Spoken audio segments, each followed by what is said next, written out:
فیض اللہ عرف فیضی پاکستان کی پہلی خواجہ سرا ہیں جنہوں نے اردو میں ایم فل کیا ہوا ہے اور ٹوبہ ٹیک سنگھ کے ایک سرکاری کالج میں بطور لیکچرار اپنے فرائض سر انجام دے رہی ہیں۔ حیران کن بات ہے، آپ جاننا چاہتے ہوں گے کہ فیضی کا تعلیمی سفر کیسے شروع ہوا، وہ کون سی وجہ تھی جس کی وجہ سے اس نے یہ مقام حاصل کیا۔ آپ جانتے ہی ہیں کہ ہمارے معاشرے میں خواجہ سراؤں کو اچھا نہیں سمجھا جاتا، ان کا مذاق اڑایا جاتا ہے، ان کو وہ عزت نہیں دی جاتی جس کے وہ مستحق ہیں۔ عام طور پہ خواجہ سرا ناچ گا کے اپنا گزارا کرتے ہیں، لیکن فیضی نے اپنے لیے ایک الگ راستہ چنا، اور یہ راستہ مشکل بھی بہت تھا، دشواریاں بہت تھیں، لیکن دشواریوں کے سامنے فیضی کا حوصلہ چٹان بنا کھڑا رہا۔ فیضی کا کہنا ہے کہ ان کے گرو نے ان کو بہت سپورٹ کیا اور کہا کہ اگر تم تعلیم حاصل کرنا چاہتی ہو تو میں تمہارے ساتھ ہوں، اور پھر مجھے حوصلہ ملا اور میں نے تعلیم حاصل کرنی شروع کر دی۔ فیضی سے پوچھا کہ تعلیمی سفر میں بہت ساری مشکلات درپیش آئی ہوں گی، کچھ لوگوں نے طنز بھی کیا ہوگا، کچھ لوگوں نے سراہا ہوگا، تو اس بارے میں آپ کیا کہیں گی؟ تو اس بارے میں فیضی نے بتایا کہ ہاں ایسا ہی ہے، بہت سارے لوگوں نے مذاق اڑایا، کچھ لوگ ایسے تھے جنہوں نے حوصلہ بھی دیا اور تعریف بھی کی۔ اس میں سب سے زیادہ رول اساتذہ کا ہوتا ہے، ماں باپ کے بعد وہی ہوتے ہیں جو آپ کی کامیابیوں کی وجہ ہوتے ہیں۔ بہت سارے لوگ ایسے تھے کہ جن کی حرکات و سکنات ایسی تھیں کہ ان سے ظاہر ہوتا تھا کہ وہ نہیں چاہتے کہ میں پڑھوں، اور ان حرکات کی وجہ سے مجھے بہت برا محسوس ہوتا تھا، دل نہیں چاہتا تھا کہ میں اسکول یا کالج جاؤں۔ لیکن کافی سارے اساتذہ ایسے تھے جو خاص طور پہ میرا بہت خیال رکھتے تھے اور دل سے چاہتے تھے کہ مجھے پڑھنا چاہیے، ہر معاملے میں میری مدد کرتے اور حوصلہ دیتے۔ یہی ایک ایسی بات تھی جس نے میری تعلیم کے سلسلے کو جاری رکھنے میں مدد کی۔ اچھا لگتا تھا جب کوئی تعریف کرتا تھا۔ گریجویشن تک تو میں نے گھر بیٹھے تعلیم حاصل کی، اسائنمنٹ وغیرہ جمع کروا دیتی اور پیپر دے دیتی، لیکن اس کے بعد ایم فل کے لیے مجھے اسلام آباد جانا پڑا۔ وہاں پہ علامہ اقبال اوپن یونیورسٹی کی انتظامیہ میرے لیے بہت کوآپریٹو رہی اور انہوں نے میرے ساتھ پورا تعاون کیا۔ وائس چانسلر صاحب بھی بہت اچھے تھے اور انہوں نے بھی ہر ممکن تعاون کیا۔ انہوں نے میری تعلیم فری کر دی، ہاسٹل بھی فری کر دیا، بلکہ میس میں مجھے کھانا بھی فری دیا جاتا تھا۔ وہاں میرے پیسے خرچ نہیں ہوتے تھے، لیکن کچھ سیکورٹی گارڈ، چوکیدار وغیرہ ایسے بھی تھے جو تنگ بھی کرتے تھے، مذاق اڑاتے تھے۔ لیکن ایم فل تک آ کے میں میچور ہو چکی تھی اور ان چیزوں کو فیس کر سکتی تھی، اس لیے اکثر اوقات ان چیزوں کو نظر انداز کر دیا کرتی تھی۔ فیضی نے اپنا ایک یادگار اور افسوسناک واقعہ بتایا جو اسے اب بھی یاد ہے، جس پہ اسے بہت برا لگا۔ وہ یہ تھا کہ پبلک سروس کمیشن کے امتحانات میں حصہ لینے کی اسے بہت خواہش تھی۔ پبلک سروس کمیشن نے جب لیکچرار کی جابز اناؤنس کی تو اس کے لیے جب میں اپلائی کرنے کے لیے گئی تو آن لائن اپلائی کرنا تھا۔ جب فارم دیکھا تو اس میں میل اور فیمیل کا آپشن تھا، لیکن ٹرانسجنڈر کا آپشن نہیں تھا۔ میں کافی پریشان ہوئی، دوستوں نے مشورہ دیا کہ آپ اپلائی کر دیں ایسے ہی اور ساتھ میں لیٹر لکھ دیں چیئرمین صاحب کو۔ تو میں نے یہی کیا، اپلائی کر دیا اور اس کے بعد chairman Punjab public service commission کو لیٹر لکھا اور بتایا کہ میں ٹرانسجنڈر ہوں اور آپ مجھے پبلک سروس کمیشن کے مقابلے کے امتحان میں بیٹھنے کی اجازت دے دیں۔ تو اس کے جواب میں انہوں نے جو لیٹر لکھا وہ بڑا عجیب تھا کہ آپ کو ریجیکٹ کیا جاتا ہے کیونکہ آپ خواجہ سرا ہیں۔ مجھے اس بات کی توقع نہیں تھی کہ اس بنا پہ مجھے ریجیکٹ کر دیا جائے گا۔ میں بہت پھوٹ کے روئی کہ میں بھی اس ملک کی شہری تھی، لیکن اس کے باوجود انہوں نے مجھے ریجیکٹ کر دیا۔ لیکن میرے دوستوں نے مجھے حوصلہ دیا اور میں نے ہائی کورٹ میں پنجاب سروس کمیشن کے اس فیصلے کو چیلنج کر دیا۔ لاہور ہائی کورٹ میں میرا کیس لڑا گیا اور پھر ایک M P a P T I کی مومنہ وحید صاحبہ، انہوں نے ایک قرارداد پیش کی صوبائی اسمبلی میں۔ اس کے علاوہ اور بھی بہت سے دوست ہیومن رائٹس والے، انہوں نے بھی آواز اٹھائی اور اس کے بعد لاہور ہائی کورٹ میں میرے حق میں فیصلہ سنا دیا گیا اور اب پاکستان کے تمام خواجہ سرا پبلک سروس کمیشن کے امتحان میں حصہ لے سکتے ہیں۔ مس فیض سے جب سوال کیا گیا کہ معاشرے میں طرح طرح کے ناموں سے آپ کو پکارا جاتا ہے، خواجہ سرا بھی کہا جاتا ہے، خسرا بھی کہا جاتا ہے، ہجڑا کہا جاتا ہے، تو آپ کو برا محسوس نہیں ہوتا؟ اس کے جواب میں فیضی نے کہا یہ نام جنڈر کو ریپریزنٹ کرتا ہے، جیسے مرد کو مرد کہتے ہیں، عورت کو عورت کہتے ہیں، تو انہیں برا فیل نہیں ہوتا۔ تو ایسے کوئی ہمیں خسرا کہہ دیتا ہے یا خواجہ سرا کہہ دیتا ہے تو برا فیل کرنے والی بات نہیں ہے، لیکن ہمارے یہاں اسے گالی بنا دیا گیا ہے۔ یہ تو سوچ کی بات ہے، لیکن مجھے برا محسوس نہیں ہوتا۔ فیضی سے پوچھا گیا کہ آپ کو کب پتہ چلا کہ آپ خواجہ سرا ہیں؟ تو اس کے جواب میں فیضی نے بتایا کہ یہ خود پتہ نہیں چلتا، بچے جب چھوٹے ہوتے ہیں تو ان کو معاشرہ بتاتا ہے کہ تم لڑکی ہو، تم لڑکے ہو، تم خواجہ سرا ہو۔ تو مجھے بھی جب 5-6 سال کی تھی تو گھر والوں نے بتانا شروع کر دیا کہ یہ کیا تم لڑکیوں کی طرح چلتی ہو، چلتے ہو، تمہارا انداز لڑکیوں جیسا ہے، تم لڑکیوں جیسے کام کرتے ہو۔ انہوں نے مجھے احساس دلایا، ورنہ مجھے خود نہیں تھا پتا۔ دنیا نے مجھے بتایا کہ تم خسرا ہو، ہجڑا ہو، اور اس کے بعد میں نے اپنی شناخت کی تلاش شروع کر دی اور خود کو جانا، یہ سفر شروع کیا۔ اس سفر میں نے یہی جانا کہ نہ تو میری مردوں میں کوئی جگہ ہے اور نہ ہی عورتوں میں جگہ ہے، بلکہ میں ان سب سے الگ ہوں۔ میں اس کمیونٹی میں آ گئی۔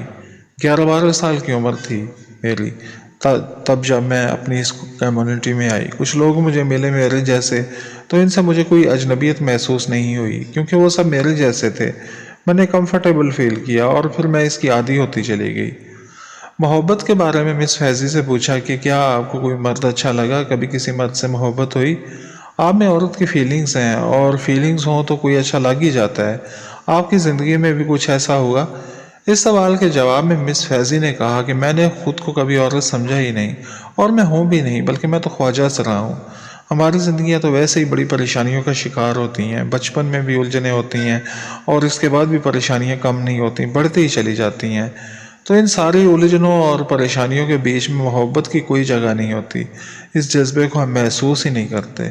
لیکن اس سب باتوں کے باوجود بھی اگر کبھی محبت ہو بھی جائے تو وہ محبت بڑی تکلیف دہ ہوتی ہے، بہت اذیت دیتی ہے، کہ جس سے محبت ہو وہ آپ کو کہیں سرے عام لے کے بھی نہیں جا سکتا۔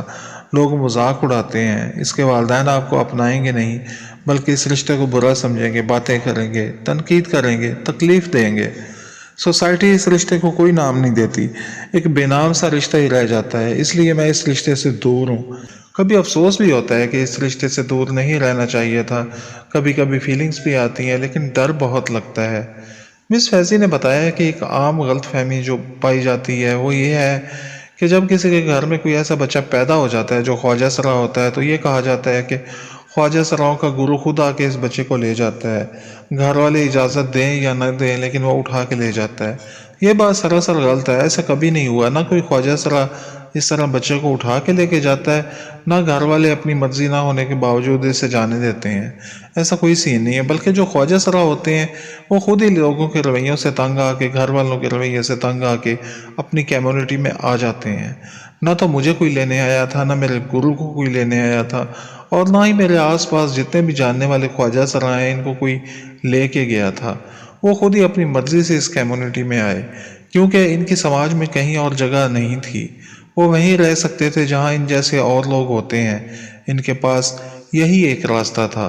خواجہ سرا کی تقریبات ہوتی ہیں اور پرانے خواجہ سراؤں سے ملنا بھی ہوتا ہے، لیکن آج تک مجھے کوئی ایک بھی ایسا خواجہ سرا نہیں ملا جس نے کہا ہو کہ خواجہ سراؤں کا گرو ہمارے گھر گیا تھا اور والدین سے کہا اور پھر مجھے وہاں سے وہ لے کے آ گیا۔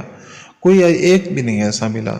یہ ساری کہانیاں خود سے بنائی گئی ہیں کہ گرو زبردستی والدین سے چھین کے لے آتے ہیں۔ اصل بات یہی ہے کہ ہمارا معاشرہ ہی ایسا ہے کہ جن کے ہاں کوئی ایسا بچہ پیدا ہو جاتا ہے تو اس کو مذاق کا نشانہ بنایا جاتا ہے، اس کے لیے زمین تنگ کر دی جاتی ہے، اور گھر والے بھی اس کے وجود سے شرمندہ ہوتے ہیں، دوسروں کے سامنے ان کی نگاہیں نیچی ہو جاتی ہیں۔ جھوٹی عزت کی وجہ سے وہ اس بچے کو مجبور کر دیتے ہیں کہ وہ ان سے دور ہی چلا جائے، ان میں نہ رہے۔ اسے وہ اتنا تنگ کرتے ہیں کہ وہ مجبور ہو جاتا ہے گھر سے جانے کے لیے، یا پھر اگر نہ جائے تو اسے دھکے دے کے نکال دیتے ہیں۔ یہ بھی معاشرے کا ایک المناک پہلو ہے کہ وہ اگر گھر سے نہ نکالیں بلکہ اس کو اپنی اولاد سمجھ کے ہی پالتے رہیں، تو لوگوں کی پرواہ نہ کریں، تو یہ الگ کمیونٹی نہ بنے اور سارے خواجہ سرا اس طرح اپنے گھروں میں خوش رہیں، ہماری زندگیاں الجھنوں اور پریشانیوں سے بھری نہ ہوں، معاشرہ ہمیں بھی قبول کر لے، لیکن اس کے لیے بہت ہمت کی ضرورت ہے، اور عام طور پہ گھر والے یہ ہمت نہیں کرتے، سماجی دباؤ کی وجہ سے وہ ہمیں نہیں اپناتے۔ فیضی سے جب پوچھا گیا کہ اپنے گھر والوں سے علیحدہ آپ کیسے رہ لیتی ہیں، گھر والوں کی یاد نہیں آتی؟ ایسے گھر والوں سے دور رہنا ایک طویل عرصے تک، جو خواجہ سرا اپنے گھروں سے دور رہتے ہیں تو کیا ان کو رشتوں کی یاد نہیں آتی؟ کہتے ہیں نا کہ خونی رشتے جو ہوتے ہیں وہ کبھی چھوٹتے نہیں۔ فیضی نے بتایا کہ رشتے جو ہوتے ہیں وہ دل سے ہوتے ہیں، اور عام طور پہ یہی سمجھا جاتا ہے کہ خونی رشتے کبھی ختم نہیں ہوتے یا خونی رشتوں میں کشش زیادہ ہوتی ہے، لیکن بات احساس کی ہوتی ہے، تحفظ کی ہوتی ہے۔ تو وہی احساس، تحفظ اور محبت مجھے میرے خواجہ سرا خاندان سے مل رہی ہے، کیونکہ بچپن میں والدین کے ساتھ نہیں رہی۔ اس کے بعد تو خواجہ سرا فیملی ہی میری فیملی تھی، ان میں نے خود کو آرام دہ محسوس کیا اور ان سے جذباتی وابستگی بھی ہوگی۔ تحفظ، پیار، خلوص مجھے ان سے ملا تو اتنی کمی محسوس نہیں ہوتی۔ گھر والوں سے ملنا ہوتا ہے، گھر کے کچھ فرد مجھ سے ملنے آتے ہیں، عزت بھی کرتے ہیں، اچھا لگتا ہے، لیکن زندگی میں کمی محسوس نہیں ہوتی۔ سگے رشتے بھی تو بدل جاتے ہیں نا، بھائی بھائی کا گلا کاٹ رہا ہے، یا بیٹے اور والدین میں لڑائی ہو جاتی ہے، اور یہ لڑائی اتنی بڑھ جاتی ہے کہ عمر بھر کے لیے وہ ایک دوسرے کی شکل نہیں دیکھتے، تو کہاں جاتی ہے پھر خونی رشتوں کی کشش؟ فیضی سے پوچھا گیا کہ خواجہ سرا تالی کیوں بجاتے ہیں، تو اس نے بتایا، تالی بجانا ہماری پہچان ہے، خواجہ سرا کی پہچان ہے۔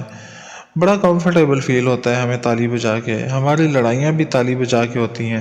جب زیادہ غصہ آئے تو ہم تھپڑ مارنے کی بجائے یا ویسے مار پیٹ کی بجائے ہم تالیاں بجاتے ہیں۔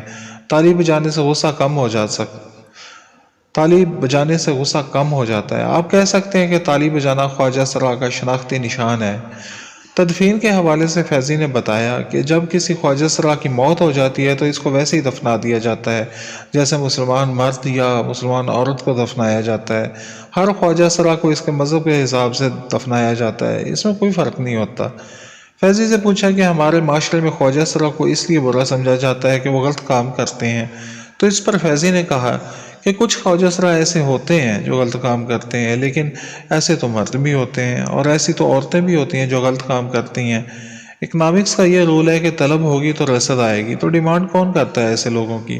لوگ کرتے ہیں، تو پھر یہ برے کام ہوتے ہیں۔ لوگ اگر ڈیمانڈ نہ کریں تو ایسا نہ ہو، معاشرے میں ایسا نہیں ہونا چاہیے۔ جب تک لوگوں کے ذہن ایسے ہیں تب تک وہ طلب رکھیں گے اور یہ کام چلتا رہے گا، لیکن سارے خواجہ سرا ایسے نہیں ہوتے۔ فیضی سے یہ پوچھا گیا کہ آپ لوگوں سے کچھ کہنا چاہیں گی، ان کو پیغام دینا چاہیں گی، تو انہوں نے یہ کہا کہ لوگوں سے صرف اتنا کہنا ہے کہ ہمارا ساتھ دیں نہ دیں، ہمارے لیے کچھ کریں نہ کریں، لیکن صرف اتنا کریں کہ ہمیں مذاق نہ کیا کریں۔ اگر کوئی خواجہ سرا کہیں جا رہا ہے تو اس پہ آوازیں نہ کسا کریں، اس کا مذاق نہ اڑایا کریں، بہت دل دکھتا ہے، اگر کچھ کر سکتے ہیں تو بس اتنا کریں ہمارے لیے۔